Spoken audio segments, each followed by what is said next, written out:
The sensor array on Veth Station had never missed a ship in 4,000 years of operation. It did not miss this one either. It logged the arrival at 0312 station time, a small vessel dropping out of faster-than-light travel in Sector 9 without a filed flight plan, without a registered entry code, without so much as a warning ping to clear the lane. The array flagged it, cataloged its hull signature, cross-referenced its design against every known species in the galactic registry, and returned a result in under 2 seconds. Human. Duty Officer Vral looked at the screen. He looked at his second officer, Dren, across the room. Then he laughed, a short, sharp sound, like something being snapped in half. "Come look," he said. Dren came. He looked. He laughed too. Humans were a young species. That was the diplomatic way to say it. In private, in the officers' lounges of every Keth military station, in the council halls of the Marin Collective, in the trading floors of the Sarathi Exchange, the less diplomatic version circulated freely. Humans were a nothing species. They had cracked faster-than-light travel 40 years ago, which was, by galactic standards, roughly equivalent to a child learning to walk. They had a single home system, 2 colony stations, both small, both unimpressive, no military fleet worth recording, no territory beyond what they had been born into, no political weight anywhere in the galaxy. They had attended 3 galactic council sessions in 40 years. At all 3, they had said very little. The council had listened politely and forgotten them before the session was over. They were not a threat. They were not an ally. They were not a curiosity. They were background. Vral opened a comm channel to the unregistered vessel and leaned back in his chair with the easy posture of a man handling something minor. Unregistered vessel. You have entered controlled space without filing a flight plan or obtaining a sector clearance. Identify yourself and hold your position for redirection to the outer processing zone. A pause, shorter than he expected. "This is Captain Yara Chen of the ISV Meridian." The voice was calm. Not the careful calm of someone managing nerves. The ordinary calm of someone going through a routine. "We're requesting a berth at Veth Station. We have cargo to offload and supplies to purchase." Vral sat up slightly. "You do not have authorization to dock at this station," he said. "We'll take berth 47, the voice said. "We'll be there in 12 minutes. The channel closed. Vral stared at the comm unit. He looked at Dren. Dren looked back at him with an expression that lived somewhere between confusion and amusement, the expression of someone watching a small animal do something unexpected. Then Vral started filling out the unauthorized docking paperwork, because that was the correct procedure, and because this would be resolved within the hour, and because it was 0312 in the morning and he was not going to let one irrelevant human ship make his shift complicated. The ISV Meridian was 180 meters long. For context, a Keth heavy cruiser was 3 kilometers. A Keth patrol vessel ran 400 meters on a quiet day. The Marin diplomatic transports that came through Sector 9 regularly were half a kilometer just for the forward section. Even the merchant haulers operated by the small territory Sarathi ran larger than the Meridian. The Meridian was, by every measurable galactic standard, not a ship. It was a model of a ship, a sketch, something you built and then looked at and thought, yes, the proportions are right, but we should scale it up before we actually use it. Its hull was dull gray, not painted gray. Gray the way things get when they have been out in hard vacuum long enough that the color simply leaves. There were scratches across the forward section, burn marks along the starboard side, a long gouge running the length of the port hull that had been sealed with repair foam, that had dried a slightly different shade than the rest of the ship, the kind of ship you loved or apologized for, depending on who was asking. Captain Yara Chen had never apologized for it once. She sat in her captain's chair as Veth Station grew in the forward window, a disk 3 kilometers wide, spinning slow and steady, lit from within, massive in the way that things which have existed for a very long time become massive, not just physically, in the way that power accumulates in structures, the way certain rooms feel heavier than they should. Yara had been looking at structures like that her whole life. 2 patrol ships behind us, said Kofi from the sensor station. He was 26, focused in the manner of someone who had never once started something he didn't finish. Not targeting, just following. They want to see what we do, said Osi, without looking up from the navigation console. He was chewing on the end of a stylus. He did that when he was thinking through something. Let them watch, Yara said. The Meridian moved through the traffic lanes with quiet intention. Other ships adjusted around it, not in deference, but the way foot traffic adjusts around something slow and inconvenient. The Keth cargo haulers and Marin couriers and Sarathi exchange vessels moved in their lanes, conducted their business, and did not look at the small gray human ship the way you look at something that matters. They looked at it the way you notice a smudge on a window. Briefly, without retention, Yara noticed how they noticed. She had been noticing that her whole career. Berth 47 is available, Osei said. Station control hasn't denied the request. They won't, Yara said. Denying it means dealing with it. Letting us dock means processing a fine and waiting for us to leave. And if we don't leave, Yara was quiet for a moment. Through the window, Veth Station filled the view. 600,000 permanent residents. The commercial center of 4 Keth systems. More registered trade volume per station day than the entire human colony network processed in a month.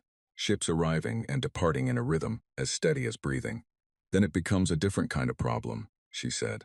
In the regional office of the Galactic Council on Veth Station, a bureaucrat named Seal Var received the unauthorized docking alert at 0318 and looked at it with the unhurried expression of a man who had seen every minor violation that existed.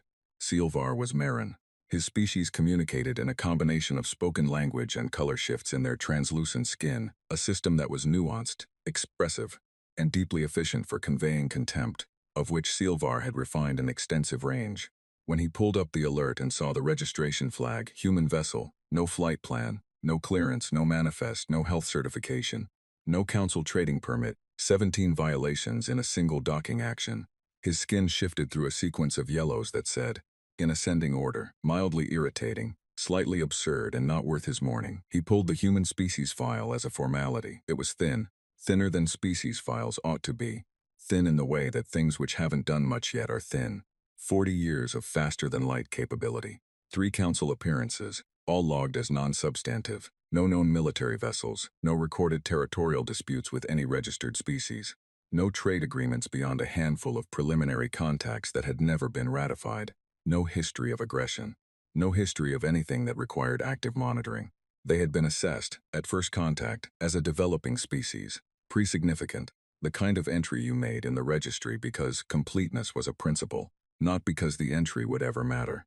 Silvar sent a formal violation notice to Berth 47, listing all 17 infractions and the applicable fines. He filed a report with the Keth Administrative Office for the sector, as protocol required. He did not contact the Keth Military Division.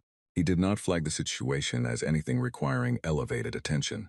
Then he refilled his drinking bowl and moved on to the morning's actual work, because humans were nothing, and nothing did not require attention. The cargo bay of the Meridian was neat in the particular way that things are neat when the person responsible for them cannot afford for anything to be out of place. Lieutenant Commander Priya Sharma walked the rows of stacked crates with a data pad, running checks. Rare earth minerals in the forward section. Processed food stocks in the middle rows. Medical supply containers along the starboard wall. Everything labeled. Everything documented. Everything exactly what a customs inspector would expect to find on a small human trading vessel, making a routine cargo run. She reached the back wall and pressed her palm flat against a panel that looked like structural hull plate. A scan. A quiet confirmation tone. The wall opened. The room behind it was the size of a large closet, and nothing about it looked like mineral cargo, temperature controlled, lit in low blue. The equipment arranged along the walls was behind protective housing, and the screens above each unit glowed a steady, even green. Priya did what she did every 12 hours, a visual pass, a reading check, every indicator confirmed, every system nominal. She stood in the blue light for a moment with the data pad at her side, and felt the weight that had been sitting behind her sternum for 3 years. Settle in the way it always did when she came in here. Not lighter, not heavier, just present. Known. The weight of what they were doing, and what it would cost if they were wrong, and what it would cost if they were right, and how those two costs were not as different as she would have liked. 3 years, she thought. 3 years of building this, of running tests in the dark, of moving pieces into position so carefully and so quietly that nothing they did looked like what it was. 3 years of being the nothing species, and letting the galaxy stay comfortable with that assessment.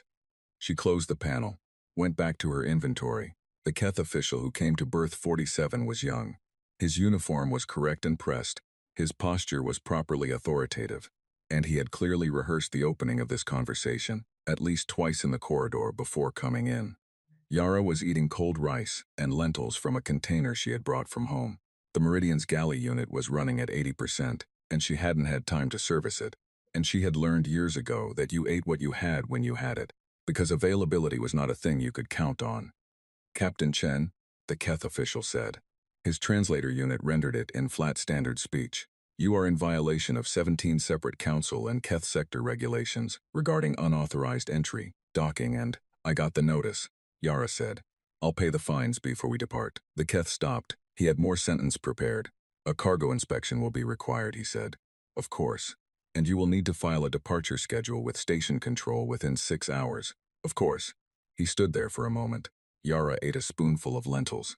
He was trying to identify what kind of problem she was. She could see that, going through the categories, looking for the one she fit. Hostile? Evasive? No. Confused? No, just sitting there, eating cold food, in complete agreement with every requirement he was laying out. Why are you here? He asked, not officially. The official part of the conversation was done. This was the real question slipping through when his training stepped aside for a moment, and his actual curiosity stepped forward. He was young enough that it still did that. Yara looked at him. She thought about the official answer, cargo run, supply stop, routine visit. She thought about the actual answer, which was long, and would take the rest of the morning to explain properly. We wanted to see the station, she said. The Keth looked at her for a long moment. Then he left. Yara finished her rice. Outside the berth window, the traffic lanes moved. 6 Keth ships in her line of sight, 2 of them military, identifiable by the weapon configuration on their hulls, each one so much larger than the Meridian that the comparison stopped being useful somewhere between the words larger and than.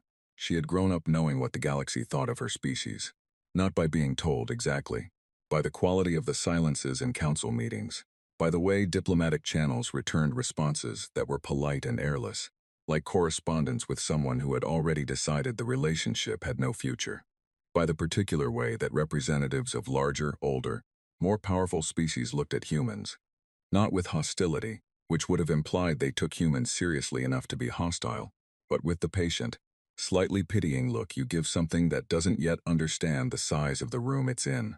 She had stopped being shaped by that look a long time ago. The day she stopped, she started building toward this one. She stood up, dropped the empty food container in the recycler, and walked back to the bridge. Scan status, she said. Running, Kofi said. Estimated completion in 2 hours and 40 minutes. Good. Osi's voice was even, but he had put down the stylus. That was unusual. 2 more Keth military vessels just entered the lane behind us. Same holding pattern as the first 2. Still not targeting. No weapons locks. Just positioned. They're watching, Yara said. Or they're getting comfortable with the idea of blocking us when we try to leave. Yara considered the distinction for a moment. She sat down, pulled up the star map that she had looked at so many times over the past 3 years, that she could have drawn it from memory in the dark. 17 Keth systems, 12 Marin trade routes, 4 species with permanent council seats. The territorial lines of a galaxy that had spent 4,000 years deciding who mattered and who didn't, and had arrived at those decisions with such confidence that it had stopped checking whether they were still accurate. The Meridian was a gray mark in berth 47, 1 ship, 1 small scratched, unhurried human ship that had arrived without asking permission and was now eating cold lentils and running a scan and paying its fines without complaint. A nothing ship, from a nothing species, nothing to look at, nothing to worry about. Yara looked at the map and thought about everything that the 4 Keth military ships in the traffic lane behind her did not know, and felt something that was not quite satisfaction and not quite grief, and had no clean name she had ever found for it. Let them watch, she said. She put her hand on the console. Steady, warm. They won't be watching much longer. The 6-hour deadline came and went. Yara filed no departure schedule. She sent a message to station control instead. Polite, brief, written in the careful standard speech that the universal translator handled without friction. The message explained that the Meridian had encountered a minor technical issue with its navigation calibration system and would require additional time at the berth. It apologized for the inconvenience. It offered to pay an extended docking fee. It included a reference number for the inconvenience report, because humans, in 40 years of interacting with galactic bureaucracy, had learned that bureaucracies moved slower when you gave them paperwork. The extended docking fee was paid within the hour. At the Keth Sector Administrative Office, the duty log was updated to reflect the delay. No alert was escalated. No additional action was taken. A human ship with a navigation problem, paying its fees, causing no visible trouble. Vral, still on his shift, looked at the update and went back to his coffee. In berth 47, the navigation system was functioning perfectly. Kofi sat at his sensor station and watched the scan results come in segment by segment, building a picture the way a developing photograph builds, dim at first, edges appearing before centers, detail arriving in pieces until the whole thing resolved into something clear. Veth Station's internal layout, its power distribution grid, the location and capacity of its defensive weapon emplacements, 4 of them, positioned on the disk's outer rim, oriented toward external threats, the docking bay security systems, the fuel storage configuration, the communication relay architecture, including the backup arrays, because the Keth were thorough engineers, and thorough engineers always built in redundancy, and redundancy always left a pattern if you knew how to read it. Kofi read it. "Scan is complete," he said. Yara was at his side before he finished the sentence. She looked at the compiled data on his screen. She looked at it for a long time without saying anything. Her face did the thing it sometimes did, went very still the way deep water goes still. Not empty, full. The kind of still that meant something underneath was moving fast. "Full copy to the secure partition," she said. "Already done." "Good." She straightened up. "Tell Priya the inspection team will be here in the next 2 hours. She needs to be ready." Kofi nodded and reached for his comm unit. Then he stopped. "Captain," he said it quietly. "The way you say something when you're not sure if you should say it at all. They're going to find the partition." "No," Yara said. "They're not." She walked back to her chair and sat down. Outside, the 4 Keth military ships held their positions in the traffic lane. They had not moved in 6 hours. They had not armed weapons. They had not hailed the meridian again.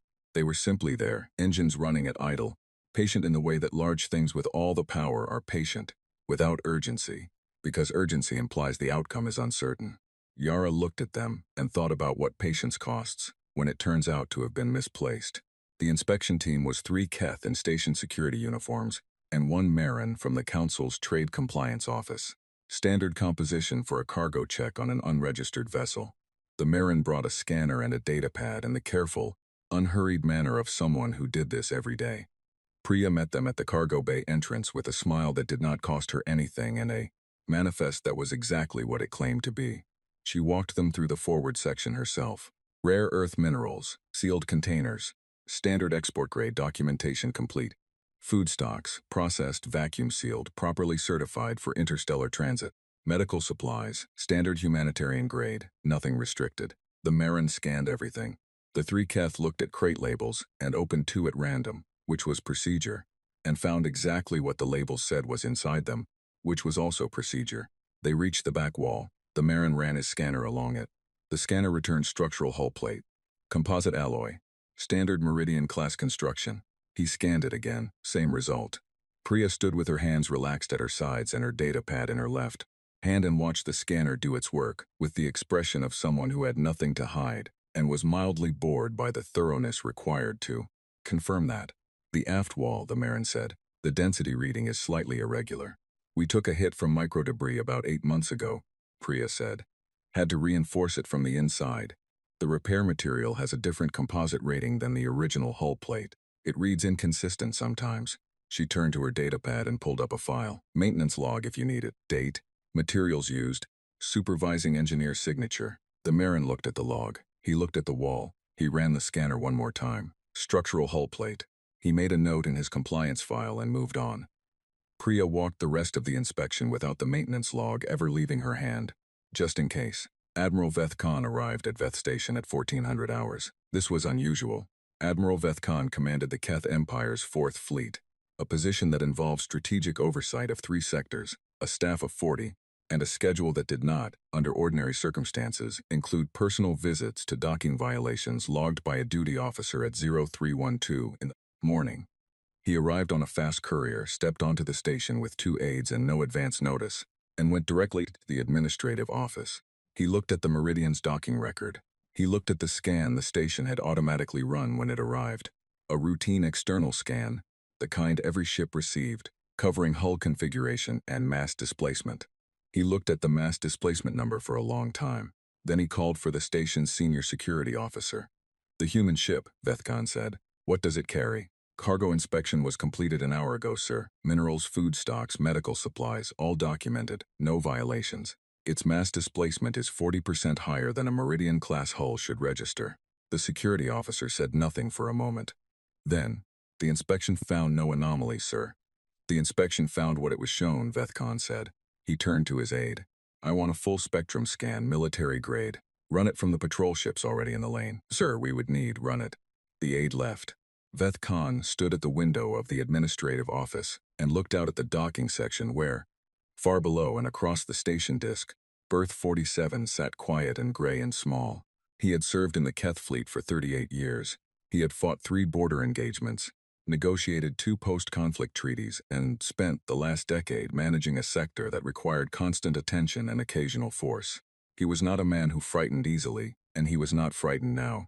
But he was paying attention. That 40%, a Meridian-class hull, stock configuration, should have displaced a known and predictable mass. He had looked it up because he was thorough, and thoroughness had kept him alive in 3 engagements. The Meridian's displacement number did not match. It was heavier than it looked, by exactly the kind of margin that meant something was aboard that was not on any manifest. Heavy things, in his experience, were either very valuable or very dangerous, sometimes both. Kofi saw the military-grade scan begin at 1447. He saw it because the Meridian's passive sensors were very good, better than anyone outside the ship knew they were, and because the Keth patrol ships powered up their deep scan arrays, in a sequence that the Meridian's systems recognized and flagged before the first ping went out. They're running a military scan, he said. Yara was already at his station. How long do we have before it completes? 6 minutes. Maybe 7. Osi came around from the navigation console without being asked. He stood at Yara's shoulder, not chewing his stylus, both hands open at his sides. 6 minutes. Yara thought through the sequence. The scan would complete. It would return the partition. The partition's contents would be read. The admiral, because someone with the authority to order a military scan had arrived, which meant an admiral, which meant this had moved several levels above a docking violation, would understand what he was looking at, and then the question would be what he did next. Priya, Ajura said into the comm. I see it, Priya said from the cargo bay. Her voice was even, professional. The voice of someone who had been living inside this possibility for 3 years, and had stopped being surprised by its arrival. How long to activate? 4 minutes. Do it. A pause. Just 1 breath long. Understood, Priya said. Yara turned to Osi. Get us ready to undock. If we undock now, I know. The 4 ships in the lane, I know, Yara said. Her voice did not rise, did not sharpen. It was the same temperature it had been all morning, which was the temperature of someone who had war-gamed this exact moment more times than she, could count and arrived at the same place every time. Get us ready. Osi went back to his console. Yara stood in the middle of the bridge and looked at the forward window, where Veth Station turned its slow, eternal turn, where 600,000 beings went about their morning, without the slightest awareness of what was sitting in Berth 47, and felt that unnamed thing again. Not satisfaction, not grief, something in the space between them that had no word in any language she knew. 40 years, she thought. The galaxy had spent 40 years deciding what humans were. It had done so without asking, without watching carefully, without ever really looking at the small gray species in the corner that kept to itself and said very little, and went home from council meetings and did not appear to be doing anything of note. It had been wrong about the saying very little part. Humans had been saying things, just not out loud, not in chambers where other species could hear and weigh and file away the intelligence. Humans had been saying things in laboratories, in shipyards, in the long dark hours of test runs in empty space far from any registered traffic lane. Humans had been having the conversation that mattered most. The one you have with yourself, honestly, about what you are and what you are not, and what you will be required to become, and arriving at conclusions that would not have seemed possible 40 years ago when they were new and clumsy, and still making the basic mistakes of a species that had just figured out how large the room was. They were not making those mistakes anymore. Captain, it was Kofi, quieter than usual. The military scan is going to read the partition. There's nothing we can do about that. No, Yara agreed. They're going to know. Yes. And then the ships in the lane are going to have to make a choice, Yara said. She turned to look at him. He was 26. He had trained for this for 2 years. He had never once, in 2 years, told her he wasn't ready. She had believed him. She believed him now. And so are we. She looked at the 4 Keth military ships holding position outside. Then she reached for the comm. This is Captain Chen to all crew, she said. Stations, now. The Meridian's internal lights shifted from white to the low amber of condition. Readiness, not red, not yet, but not the comfortable white of a ship at rest either. Footsteps moved through the corridors, hatches sealed. Systems came online one by one, the ship waking up in pieces, shaking off the stillness of the past 14 hours. Yara sat down. The military scan completed at 14:53. For approximately 30 seconds, nothing happened. Then all 4 Keth ships in the traffic lane powered their weapons to active status simultaneously. There it is, Osei said. The station comm lit up. An incoming hail, priority-coded Admiral-level authority. Yara let it run for 1 full second before she answered. Captain Chen. Beth Kahn's voice was exactly what she had expected. Controlled, hard. The voice of a man who had done this before, and was not performing authority but actually exercising it. You will power down your systems and prepare to be boarded immediately. Admiral, Yara said, I want you to understand something before you give your next order. You are not. Look at what the scan found, she said. Look at it carefully. Think about what it means that we have it. Think about how we got it onto a ship that passed a full cargo inspection. She paused. And then think about why we came here.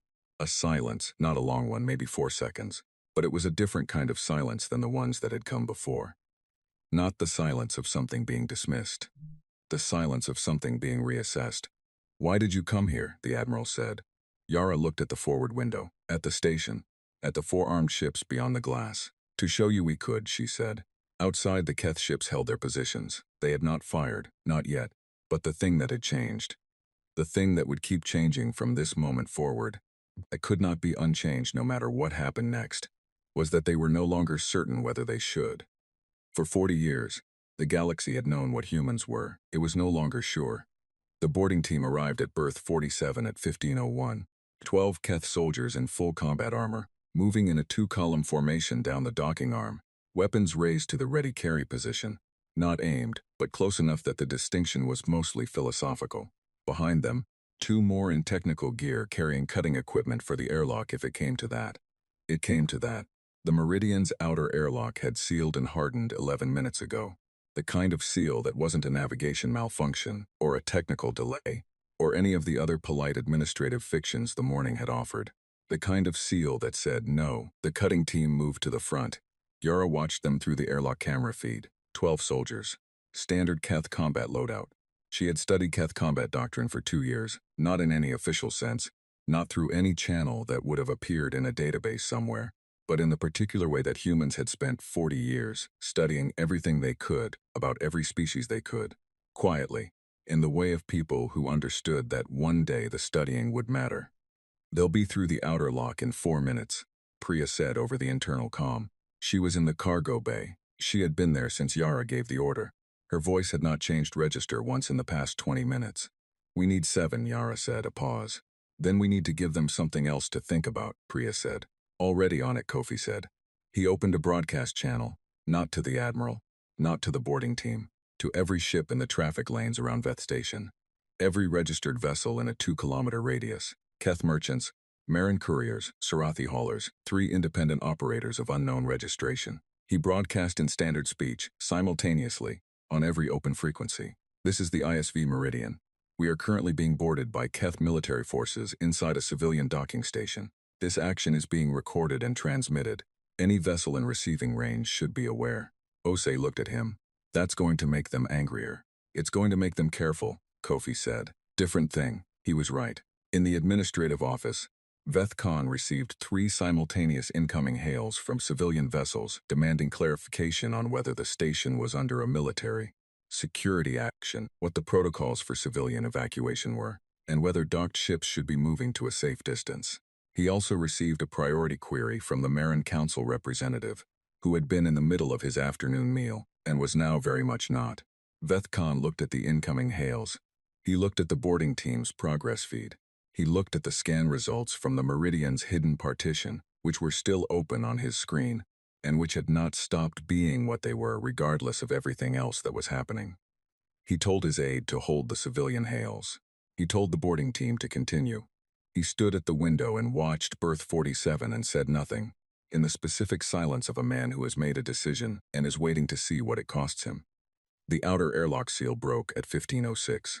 The boarding team entered the docking arm. The inner airlock held for 40 more seconds, not because the seal was stronger, but because the Meridian's systems routed power from 2 secondary systems directly into the lock mechanism in the last moment, buying the seconds the way you spend emergency money, knowing exactly what you're depleting and doing it anyway. 40 seconds. In the cargo bay, Priya's hands moved with the speed of someone who had rehearsed the sequence so many times that her hands knew it better than her conscious mind did. The partition panel open, the blue light, the screens still green. She initiated the startup sequence and stepped back and watched the indicators climb through their stages: power, calibration, target lock, and felt the weight in her sternum shift from dread to something she didn't have a clean name for either. Readiness, maybe. The specific readiness of a thing that has been built for a purpose and is now being asked to fulfill it. The inner airlock broke. The boarding team entered the Meridian, and the Meridian undocked, not gracefully, not according to any standard departure protocol. The docking clamps released in a sequence that was technically a malfunction and practically a choice, and the Meridian's maneuvering thrusters fired hard enough to push it sideways out of berth 47 in a motion that no docking simulation had ever included, because no docking simulation had ever assumed a ship would want to exit a berth laterally at combat thrust. The docking arm tore. The station's structural integrity alarm began to sound.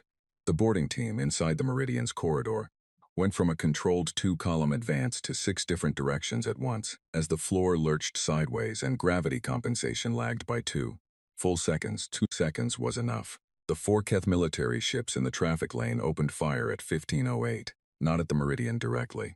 At first, warning shots, the kind that bracket a target and say stop, the kind that said the Admiral had not yet given the order to destroy, only to disable. The Meridian did not stop, it accelerated, not toward the exit vector, where the Keth ships were positioned and waiting. It turned inside the traffic lane, close, very close, tight enough that 2 civilian haulers broke from their lanes in emergency avoidance and Saraim lit alert array and started broadcasting collision warnings in 3 languages. The Meridian moved through the gap between them like it had calculated exactly how much space was needed and trusted the calculation, absolutely.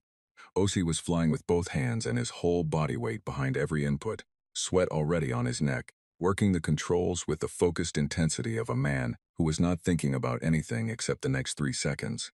Because the next 3 seconds were all that existed. Lane 2 is open for 4.2 seconds, Kofi said. Taking it, Osi said. The Meridian went through lane 2. The Keth ships adjusted. They were fast, better maneuvering than their size suggested, well piloted, operating as a coordinated unit. They had trained for intercept scenarios. They had run them in simulations and in live exercises, and they knew what they were doing. They had not trained for a ship that flew like it had nothing to lose. Because it didn't. A human crew in a human ship in the middle of Keth territory with a military boarding team still inside its corridors and 4 warships forming up to disable it had, in practical terms, no good options. They knew that. Yara knew it. Every person on the bridge knew it. The thing about having no good options was that it simplified the decision. You didn't spend time looking for the best one. You spent time executing the one you had, Priya, Yara said. 30 seconds, Priya said. A Keth ship fired again, not a warning shot this time. A disabling beam aimed at the Meridian's engine section. It grazed the port rear quarter and the ship shook, not like being hit exactly, more like being grabbed and shaken by something much larger than you, and then released. The kind of shake that rattles teeth and sends anything not secured to the floor in 3 different directions. An alert came up on the damage board. Port thruster output down 20%. We can work with that, Osi said, and adjusted and did not stop flying. In the corridor, the boarding team was still moving. 7 of the 12 had maintained their formation. The other 5 were dealing with the ship's irregular movement in 5 different ways, most of which involved the floor and none of which were planned. The team leader, to his credit, had identified the direction of the bridge and was pushing forward with the 7 he had. They reached the cargo bay entrance. Priya was waiting on the other side of the sealed hatch with a fire suppression canister in one hand and the sealed partition behind her. She did not open the hatch. She opened the ventilation relay above it instead. The fire suppression compound rated for electrical fires, non-toxic, approved for use in enclosed spaces with personnel present, which was why it was certified and listed on the manifest and had passed the cargo inspection without comment, filled the corridor in approximately 4 seconds. It was not toxic. It was, however, entirely opaque, and it was, in the confined space of the corridor, extremely disorienting. The boarding team stopped moving forward. Priya sealed the ventilation relay and went back to the partition. Yara heard the corridor go quiet through the internal audio feed and let out a breath she had been holding for longer than was medically ideal. How long, she said. They'll route around through the service corridor, Kofi said. Maybe 4 minutes before they find the alternate access. How long for Priya? She said 30 seconds. That was 90 seconds ago. Yara looked at the board. Port thruster at 80%. Station alert still sounding. The torn docking arm had triggered it, and it had not stopped. 3 civilian ships in emergency holds, traffic lanes scattered. The 4 Keth warships had spread their formation, cutting off the primary exit vector and beginning to flank the secondary. They were good. They were genuinely very good. And they were going to have the Meridian in a full disable lock in approximately 6 minutes unless something changed. Captain, Priya's voice. I'm here. It's ready. 2 words. Flat. Professional. Carrying everything and showing none of it. The way someone speak when they have spent 3 years building toward a moment. And the moment has arrived. And there is nothing left to do but the thing. Do it, Yara said. Pause. 1 second. The length of a full breath. Then Priya activated the array. The Keth warship on the northern flank position lost its navigation system at 1512. Not from a weapon impact. Not from any projectile or beam that showed up on its tactical sensors. Its navigation system simply failed. A cascading fault through the targeting architecture, spreading to propulsion control, the kind of fault pattern that looked like a catastrophic internal error, and had no external cause that the damage control team could identify in the first 3 minutes of searching. It drifted. The second ship, moving to compensate for the first, found its communication array going dark.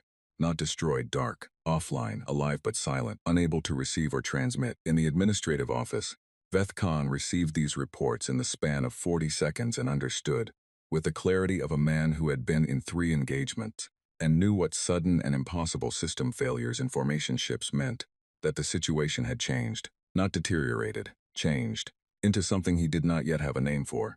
He looked at the scan results on his screen, the partition contents, what the military scan had found. He had been looking at it wrong. He had been asking, what is this? And how do we neutralize it? The correct question, the one he was only now arriving at, which was, in the privacy of his own thoughts, approximately 3 hours too late, was, why did they bring it here, in one ship? In one small ship that arrived without clearance and paid its fines and waited for a cargo inspection to complete. Why here? Why now? Why one ship? He looked at the traffic lane, where the Meridian was moving in a pattern that no combat doctrine covered, because no combat doctrine had ever needed, to account for a ship that flew as if it was willing to be destroyed as long as it was not destroyed in the next 5 minutes. What as in 5 minutes, he thought. He picked up his comm.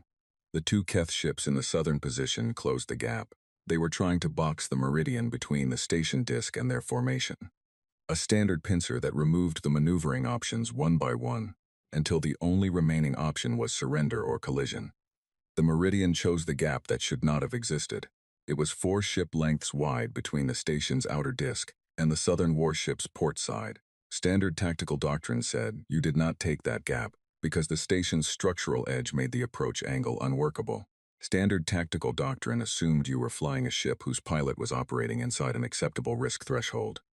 OC was not. The Meridian went through. The southern warship's sensor array caught the edge of the station disk trying to close the gap and had to pull out of the pincer to avoid a collision. The second southern ship, coordinating with the first, was out of position for 6 seconds. 6 seconds was the margin. The Meridian broke through the southern position and hit open space.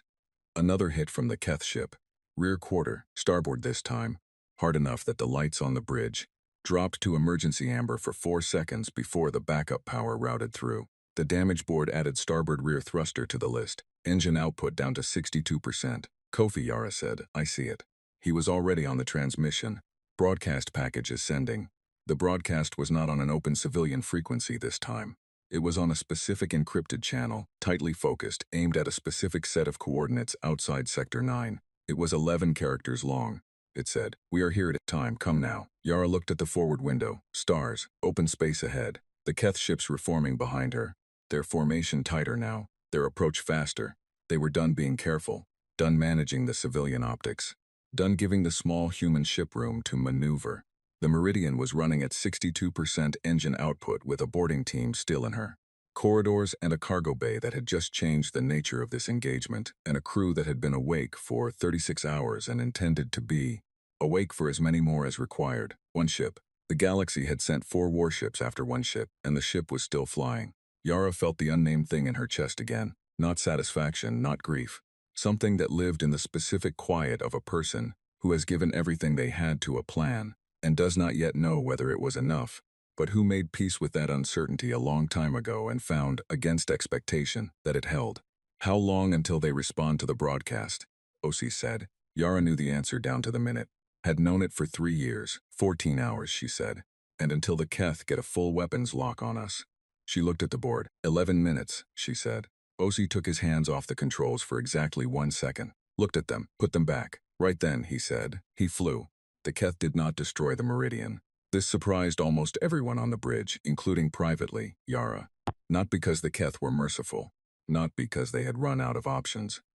But because, somewhere between the second warship going dark and the Meridian breaking the southern pincer, and the broadcast going out on the encrypted channel, Admiral Veth Khan had made a calculation. The kind of calculation that experienced commanders made when the situation stopped making sense in the ways they were trained to handle. When the variables stopped fitting the models, and the only honest response to that was to stop and think before you fired. He had ordered a pursuit formation instead of an intercept. Follow. Contain. Do not destroy. Not yet. It cost him. 2 Keth ships recovering from the array's damage. The civilian ships, filing formal complaints with the council office about the station breach, the torn docking arm, the traffic disruption. 3 separate hails from Keth High Command asking for a status report. The Marin representative writing a detailed grievance in real time and transmitting it to the regional council seat. Veth Khan answered none of them. He was reading the Meridian's technical file. Every piece of data his analysts could find on Meridian-class human vessels, on human ship engineering, on human technical development over the last 40 years. He was reading it with the specific attention of a man looking for the thing he missed. The thing that had been there all along and had not looked like what it was. He found it at hour 3. Or rather, he found the absence of it. Human ship development had been logged and tracked by council observers, intermittently and without particular urgency since first contact. The records showed a gradual, unremarkable progression. Early vessels, slow, unshielded, operating at the low end of FTL capacity. Then, over 10 years, modest improvements. Slightly better drive efficiency, slightly improved hull composites. The kind of development curve that matched a young species learning from its own mistakes at the expected rate. The records stopped being updated 14 years ago. Not because human development had stopped. Because the council had stopped looking. 14 years of development with no observers. 14 years of a species that had learned, very early on, that the galaxy was not paying attention, and had made a choice about what to do with that. Veth Khan put the file down. He looked at the pursuit formation on his tactical screen. 4 ships, now 3 functional, trailing the Meridian through open space at a distance that was technically a pursuit and practically an escort. He thought about the array that had taken 2 of his ships offline without a single visible weapon discharge. He thought about the scan data from the hidden partition. He thought about a species that had spent 40 years being assessed as insignificant and had never once corrected the assessment. He thought about the broadcast, 11 characters, encrypted, aimed at coordinates outside the sector. He had his signals team working on the decryption. They had been working on it for 6 hours. They had not broken it. Human encryption, it turned out, was not at the developmental level the last observer report had suggested. The last observer report was 14 years old, sir. His aide, quiet. The kind of quiet that meant the news was not straightforward. We have a report from Sector 12. Veth Khan looked up. A human ship has appeared at the entry point to the Keth home system, unannounced, requesting no clearance. The aide paused. It is holding position. It has not entered the system. Veth Khan said nothing. There is also a report from the Marin Collective's primary trade station. Another pause. A human ship. Silence on the bridge of the courier. Real silence. The kind that happens when everyone in a room arrives at the same place simultaneously. How many? Veth Khan said. The aide looked at his datapad. The reports were still coming in. He watched them arrive one by one, from different sectors, different stations, different points in the galaxy that had been chosen with a precision that was not random, and was not coincidental, and was not the action of a species that had spent the last 40 years doing very little. 17, the aide said. Veth Khan stood up. The reports came into the Galactic Council's central communications hub at Axis Station, like stones dropping into still water. 1 human ship at the Keth home system entry point, 1 at the Marin primary trade hub, 1 at the Sarathi Exchange's central station, 1 at the Council's own secondary seat in Sector 4, 1 at each of the 3 major FTL relay points that all interstellar communication in known galaxy routed through, 1 at the fuel processing complex that supplied 60% of Keth fleet operations. one at the agricultural export hub serving 4 non-aligned species, not inside any of these places, at them, outside, visible, holding position in the particular way that things hold position when they want to be seen and want you to think about what it means that they are there. No weapons fired, no communication beyond basic identification. We are here, we are human, we are the ISV such and such. We have filed no flight plan and we require nothing from you. Simply arrived, present, accounted for. The council emergency session convened at hour 7. Silvar was in it. He looked considerably less comfortable than he had that morning, when the human ship had been a minor administrative nuisance that did not require attention. His skin was running through the yellow to orange range in a way that suggested he had not chosen to be in that color, and would have preferred to be elsewhere. The session opened with the question that was already on every representative screen. How, not what do we do? That was the second question, and it was urgent, and it would require careful answers. But before that, unavoidably, irresistibly, how? How did a species that had achieved FTL 40 years ago build 17 ships capable of appearing simultaneously at 17 strategically chosen locations across the known galaxy? How did those ships have the navigational precision to arrive within minutes of each other, across distances that should have required weeks of coordinated travel? How did the ship at Veth Station carry technology that disabled 2 Keth warships without weapons? How had none of this appeared in any report, any observation, any intelligence assessment in 14 years? The answer was already forming in the room before anyone said it. They had not been looking. They had decided, early, that humans were not worth watching closely, and they had not updated that decision. And humans had known this, had understood it, had seen it, had lived inside that dismissal every day for 4 decades, and had made a very deliberate choice about what to do with the freedom it offered. The representative from the Sarathi Exchange, a species known for its commercial precision and very little else, said it plainly. We told them they were nothing, she said, and they used the time we gave them. On the meridian, hour 11, Yara was asleep in her chair. Not by choice. She had not intended to sleep. She had been reviewing the damage reports. Port thruster at 60%, starboard rear thruster offline, hull integrity at 91%, minor breach sealed in corridor 3, and the last thing she remembered was looking at the starboard thruster readout and thinking that OC could compensate for the loss with 2 specific adjustments to the secondary drive configuration. Then Kofi was touching her shoulder and saying, "Captain," and the bridge was the same amber light and the stars were the same stars. And 3 hours had passed. She sat up. "Report," she said. Her voice came out steady. She was grateful for that. "Keth formation is still behind us," Kofi said. "Same distance. They haven't closed in 2 hours. The broadcast responses, 14 confirmations received. Encrypted return signals from all 17 positions. Everyone is in place and holding." Yara straightened, rolled her neck once to the left, once to the right, looked at the forward window. "And the Admiral? He's been trying to hail us for 6 hours, she said. He was at the navigation console, in the same position he had been in when she fell asleep, flying the Meridian on its wide holding arc through open space with the patient, grinding focus of someone who had decided that stopping was not a thing he was willing to do. There was a new stylus in his hand. The previous one chewed to splinters somewhere around hour 8. "I didn't put any of them through." "Put the next one through," Yara said. Osi looked at her. "We've made our point," she said. She stood up, straightened her jacket, not out of vanity, but because some gestures mattered regardless of context, and how you held yourself when you answered a 4-star admiral who had spent the past 11 hours chasing you through his own territory was one of them. The hail came 3 minutes later. Vethkon's voice was different, not softer, not friendly, but the texture of it had changed. The part that had been certainty was gone, replaced by something that was doing its best not to show how thoroughly it had been rearranged. "Captain Chen, Admiral, you will explain what your ships are doing at those positions," he said. "They are doing nothing," Yara said. "They are present. That is the entirety of their current action." "That is not." Restarted. "What do you want?" There it was. 40 years of a galaxy that had never once asked that question in a tone that meant it. 40 years of a species that had been processed, assessed, categorized, and filed, and never consulted, never approached, never asked what it needed or what it thought or what it might become with enough time and enough room. "What do you want?" Yara had thought about this answer for a long time. "A seat," she said, "at the council, a real one, with real weight." A silence. "And if we refuse?"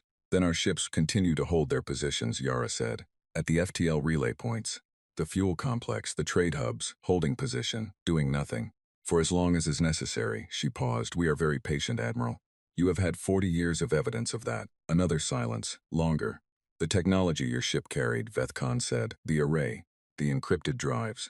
How long have you? Long enough, Yara said. She let that sit. Through the forward window, the Keth pursuit formation held its distance. 3 ships now, the 4th still running on partial systems from the array. They had not closed in 11 hours. They would not close now. She knew it the same way she knew the tension in a room before it shifted. From experience, from attention, from 40 years of watching the galaxy and learning how it moved. The council session is already convening, Vethcon said finally. Not a concession. Just information offered in the tone of a man organizing the facts of a situation he could not undo. I know, Yara said. You knew it would. It was the only way this ends without someone making an error they can't take back. She looked at the stars ahead. Somewhere in the dark, 14 hours from the broadcast that had gone out through the encrypted channel, 17 human ships sat at 17 positions across the galaxy, quiet, unhurried, unarmed in the sense that mattered, which was that none of them intended to fire unless fired upon. They were not a fleet in the military sense. They were not a threat in the conventional sense. They were a fact. The fact that a species the galaxy had decided was nothing had been building, and thinking and preparing and waiting. Not out of aggression, not out of hatred, not out of the hunger for conquest that the galaxy's own history suggested was the only reason a species developed weapons, but out of the simple, patient, absolute refusal to spend one more decade being nothing because someone else had decided they were. The Keth had 4,000 years of history. The Marin had cataloged every species in the known galaxy. The Council had been managing the architecture of interstellar civilization since before humans had writing. And none of them had seen this coming. Because they had decided not to look, Yara cut the channel and turned to her crew. Kofi at his station, dark rings under his eyes, running on whatever combination of focus and coffee had gotten him through the last 14 hours. Osi at navigation, hands on the controls, new stylus already acquiring damage at the tip. Priya's voice in the cargo bay, running a post-activation check on the array, methodical as ever. The rest of them, 26 crew members across the length of this small, scratched, unremarkable ship, doing the quiet, unglamorous work of keeping it alive. Yara looked at them the way you look at something you built and tested and trusted and then watched perform. Under pressure exactly as it was built to perform. 14 hours, she said, then we go in. Go where? Kofi asked. Council session, Yara said. They're going to want to talk. Osi almost smiled. Almost. They're going to want to do a lot more than talk, he said. Yes, Yara said. They are. She sat back down. Outside, the galaxy was doing what the galaxy does when something it was certain about turns out to be wrong. Adjusting slowly, painfully, in the way that large things adjust, with resistance and noise, and the particular discomfort of a certainty rearranging itself into something more honest. It was not comfortable. It was not supposed to be. The Meridian flew on. The council chamber on Axis Station was built to impress. That was its primary architectural function. More than acoustics, more than capacity, more than the practical requirements of running a session. It was built the way that power builds things when it wants you to feel small before you open your mouth. High ceilings, curved walls of pale stone that had been carried across 3-star systems because the founding species wanted.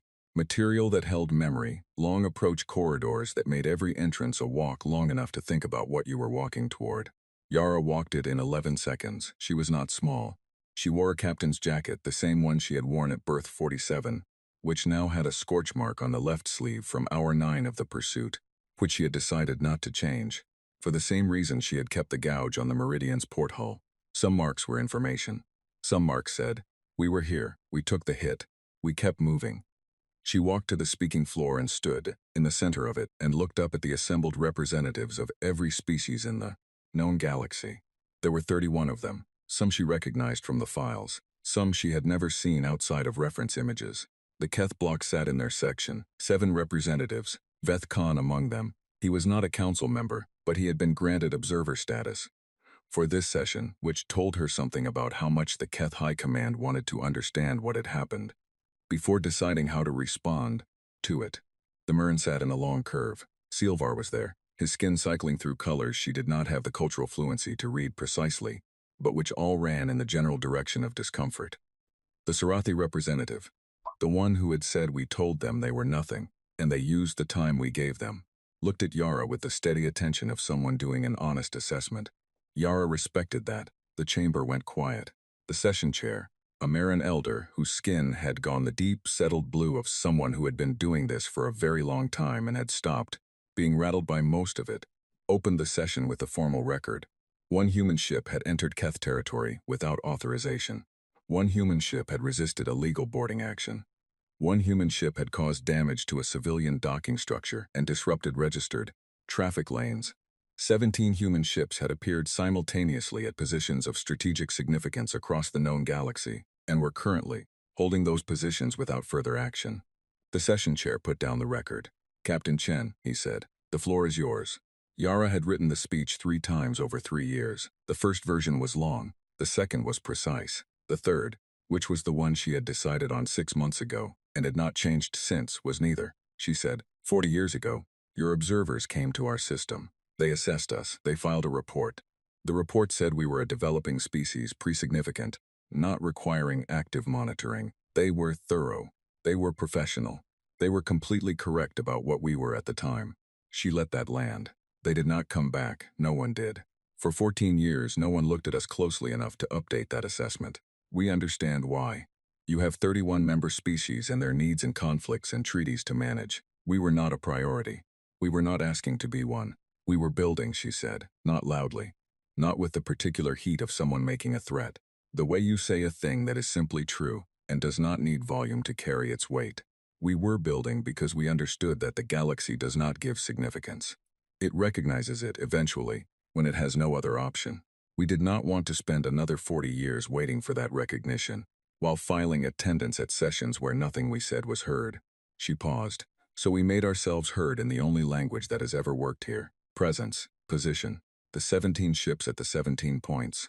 We do not want war, she said. We have never wanted war. We want what every species in this room was given when they joined.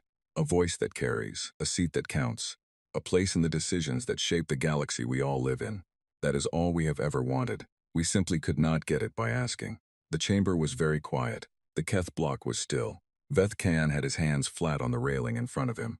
He was looking at her with the expression she had first read in his voice during their last communication.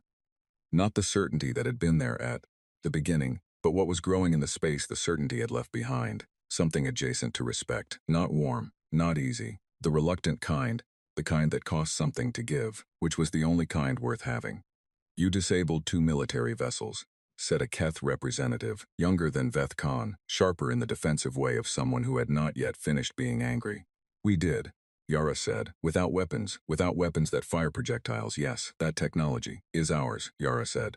As your weapons technology is yours, as your FTL architecture is yours, as the defensive systems on this station are yours. Every species in this room developed tools to protect itself. We developed ours. We used ours defensively, to create time and distance, not to destroy. If we had wanted to destroy, we had the time and the position to do considerably more than we did. The young Keth representative said nothing. Silvar's skin had settled into a color Yara still couldn't read precisely. She thought it might be the Marin equivalent of a man sitting very still because moving would require him to acknowledge how wrong he had been, and he was not ready to do that yet. The Sarathi representative leaned forward. The positions your ships have taken, she said. The relay points, the fuel complex, the trade hubs. Her voice was not hostile. It was the voice of someone completing an analysis. You chose them specifically, yes, Yara said, to demonstrate that you understand our infrastructure. To demonstrate that we have been paying attention, Yara said. The same attention you declined to pay to us. A silence. That is a threat, said a representative from a species Yara knew only as the vain, old members, quiet in council sessions, rarely the first to speak. Their representative had a quality of stillness that suggested great age or great patience or both. No, Yara said. A threat says, do what I want or I will harm you. We are saying we exist, we are present, we are capable. We would like to be part of this. She looked across the chamber. All 31 of them. The ships will leave those positions the moment this session ends, regardless of the outcome. We are not holding the galaxy hostage. We are introducing ourselves, properly, in a way that could not be ignored. The session chair looked at her for a long moment. Then he called for the first consultation recess. Yara waited in the corridor outside the chamber. Priya was there. She had come aboard Axis Station on the shuttle with Yara and Kofi, and had not said much during the transit. She was saying less now, standing with her back against the wall and her arms crossed and the expression of someone running calculations in their head that had nothing to do with numbers. "How do you think it went?" she said. "I think it went the way it needed to," Yara said. "That's not an answer." "No," Yara agreed. Kofi was sitting on the floor with his back against the opposite wall. Long legs stretched out, head tilted back against the stone. He looked like a man who had not slept properly in 3 days, which was accurate, and who had arrived at a place past tiredness, where the body stops complaining and simply continues, which was also accurate.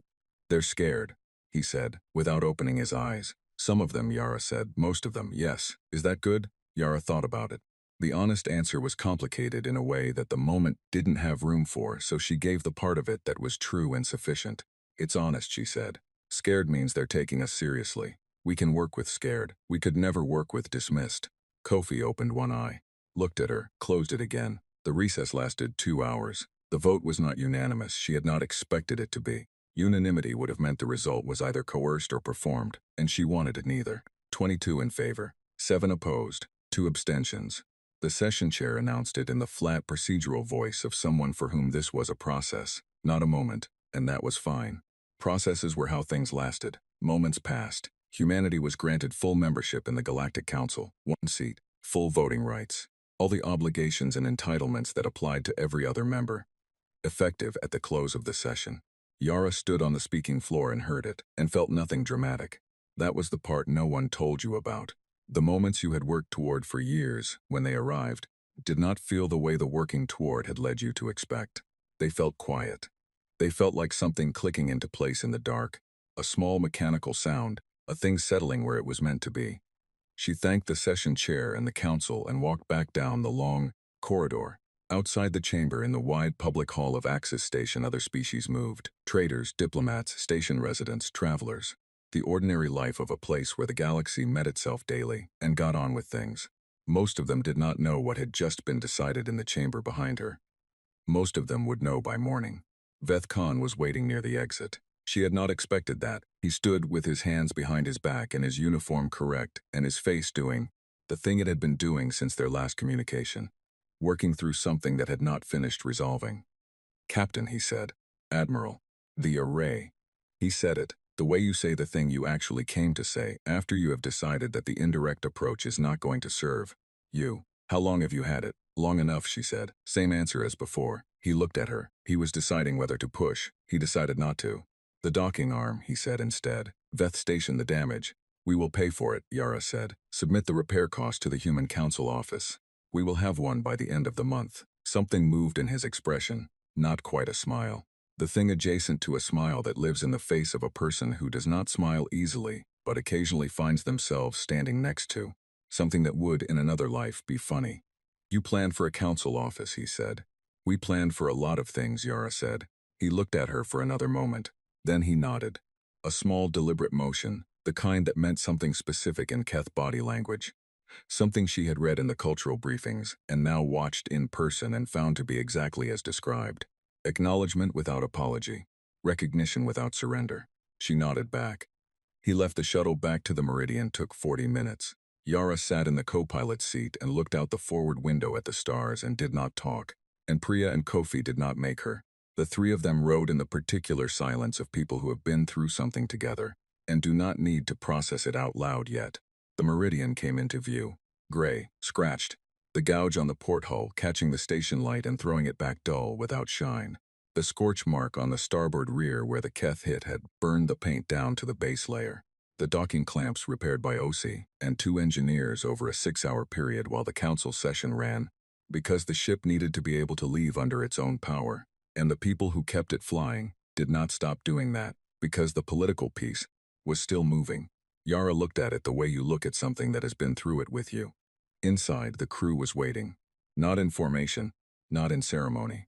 Just present, in the corridors and the cargo bay and the bridge, going about the work of keeping the ship alive, looking up when she came through the airlock in the way that people look up, when the person they have been quietly worrying about walks back through the door. She stood in the main corridor and looked at them, 26 people, average age 31, a combined total across all of them, of more than 200 years of preparation for exactly this.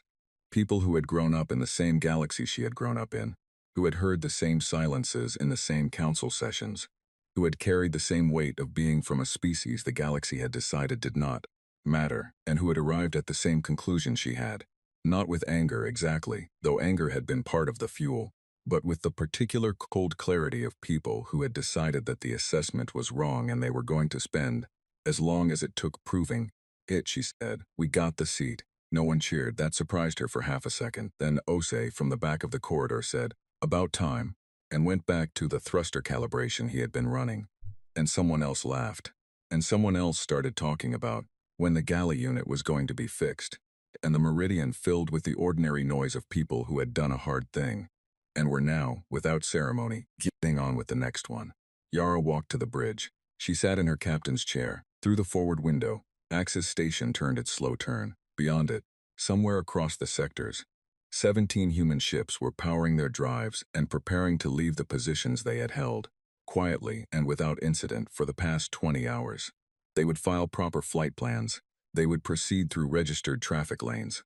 They would return to the human system or to their assigned waypoints, and they would, if anyone was paying attention, look like what they were: ships. Ordinary ships, a species going home. The galaxy would be paying attention now. That was the thing that 40 years of being nothing had purchased. In the end. Not safety. Safety was never guaranteed, and anyone who told you otherwise was selling something. Not respect, exactly. Though some of what had been in Veth Khan's nod had been close enough to spend. What 40 years had purchased was the chance to be seen. Really seen. Clearly. And fully. And without the comfortable assumption that there was nothing worth looking at. The chance to sit in a room where decisions were made and say, "We are here. We have been here. We were building while you were not watching. And we are not finished." Yara looked at the stars. She thought about the next 40 years. The galaxy thought it had just survived a crisis. A confrontation, contained and resolved. Something to be logged and analyzed and learned from, and then, carefully, systemically, managed. That was how the galaxy handled things that surprised it. It absorbed them, built frameworks around them, made them legible and therefore controllable. She was going to let it think that, for a while. "Captain," Kofi said. He was at his station, running post-mission checks with the quiet precision that was his particular mode of existing in the world. "Departure clearances filed. We can leave whenever you're ready." Yara looked at the stars for one more moment. "Take us home," she said. The Meridian's drives powered up, steady, even, the sound of something built to last. They went home.